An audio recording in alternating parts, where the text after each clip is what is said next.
Yeah, just gonna say, there were over 100 fires broke out yesterday, and see the smoke probably. Yeah, they're still burning this morning, and those aren't clouds, that's smoke that you're seeing up there.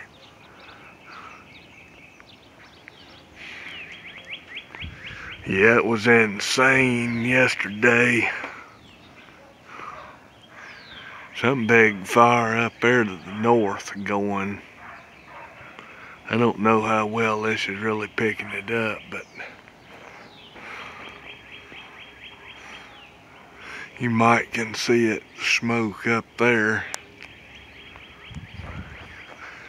Yep, I'm saying that was on these fires yesterday. It was bad in Oklahoma.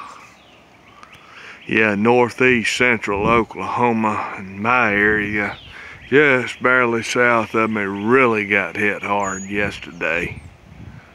Yeah, with these fires, and yeah, some of the shots that kind of looked like an apocalypse. April 1st, 2023.